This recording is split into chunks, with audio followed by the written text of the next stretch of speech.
عام طور پر شادی کی رات دولہا اپنے کمرے میں جانے کی جلدی کرتا ہے، اپنی ہونے والی دلہن کو دیکھنے کی اور اس کے ساتھ خوبصورت لمحات گزارنے کی خواہش اس سے بے حد بے چین کرتی ہے۔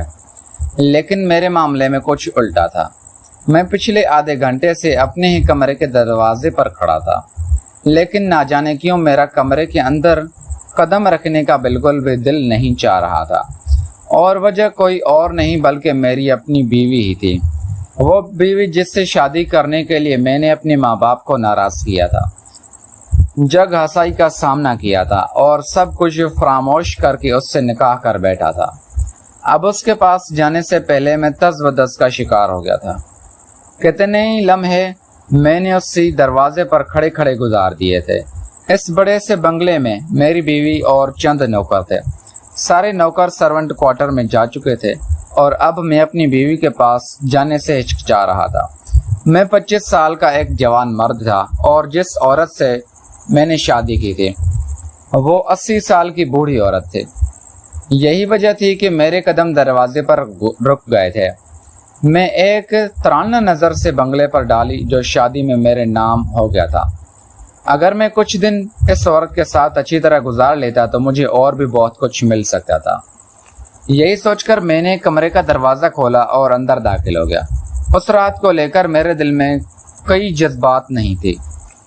یہ شادی مخص ایک سودا تھی جو میں نے اپنے مستقبل کے لیے کیا تھا۔ بستر پر بیٹھی اپنی بیوی روبینہ کو دیکھ کر مجھے ہنسی آ گئی تھی۔ 80 سال کی عمر میں وہ سرخ جوڑا پہنے بالکل نئی نویلی دلہن کی طرح شرماتی ہوئی بیٹھی تھی۔ میں نے ایک نظر اس پر ڈالی اور دھیرے دھیرے قدم اٹھاتے ہوئے اس کے پاس جا بیٹھا۔ مجھے یقین تھا کہ وہ بس کچھ ہی دیر میں نیند کی وادیوں میں اتر جائے گی، کیونکہ عمر کے اس حصے میں تو میں خود بخود نیند آتی ہے، اور پھر وہ تو کچھ دوائیاں بھی استعمال کرتے تھے۔ میں نے خود سے بہت دفعہ دوائیاں کھاتے دیکھا تھا، یقیناً اس سے کوئی بیماری بھی تھی۔ مجھے دیکھ کر وہ مسکرائی اور کہنے لگی، فواد بہت دیر کر دی کمرے میں آنے میں، کب سے تمہارے انتظار میں بیٹھی تھی، میری کمر تو اب دکھنے لگی ہے۔ اس کی بات سن کر مجھے ہنسی آ گئی۔ اس سے میرے انتظار میں آدھا گھنٹہ بیٹھا نہیں گیا تھا۔ وہ میرے ساتھ خلوت کے لمحات کیا خاک گزار سکتی تھی۔ پتہ نہیں کیوں اس سے عمر کے اس حصے میں شادی کا شوق چڑھا تھا۔ شاید یہ میری خوش قسمتی تھی کہ اس نے خود مجھے شادی کے لیے کہا تھا، اور اب میری قسمت بدلنے والی تھی۔ میں نے رونمائی کا تحفہ نکال کر اس کے ہاتھ میں رکھا تو وہ بڑی خوشی خوشی ان آرٹیفیشل چوڑوں کو دیکھنے لگی جو اس کی شایع شان پر ہرگز نہیں تھے۔ وہ تو سونے اور ہیرے پہننے والی عورت تھی۔ کہاں میں نے اس سے 2000 روپے کے سستے سے کڑے لا کر دیے تھے۔ میں اس سے اپنی حیثیت جتانا چاہتا تھا، لیکن اس کے چہرے پر تو الگ ہی خوشی تھی، جیسے اس سے کوئی خزانہ مل گیا ہو۔ اس نے جلدی سے وہ کڑے اپنے کلائیوں میں ڈال لیے اور پھر سائڈ ٹیبل کے دراز سے ایک چیز نکال کر میرے طرف بڑھائی۔ براؤن رنگ کے لفافے میں موجود وہ چیز نظر نہیں آ رہی تھی۔ اس نے میرے ہاتھ میں لفافہ پکڑا کر کہا کہ یہ تمہارے لیے تحفہ ہے۔ لفافہ پکڑ کر میری خوشی کی انتہا نہ رہی۔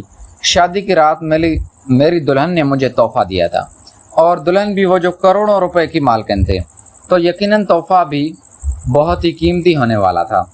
یہی سوچ کر میں مسکرا رہا تھا۔ بنا لفافہ کھولے ہی بہت کچھ میرے ذہن میں آ گیا تھا کہ شاید گاڑی کی چابی ہو یا پھر کاروبار کے شیئرز۔ اپنی اتنی امیر بیوی سے میں ایسے ہی کوئی توقع کر رہا تھا، لیکن جیسے ہی میں نے وہ لفافہ کھول کر دیکھا میری آنکھیں حیرت سے پھٹ گئی۔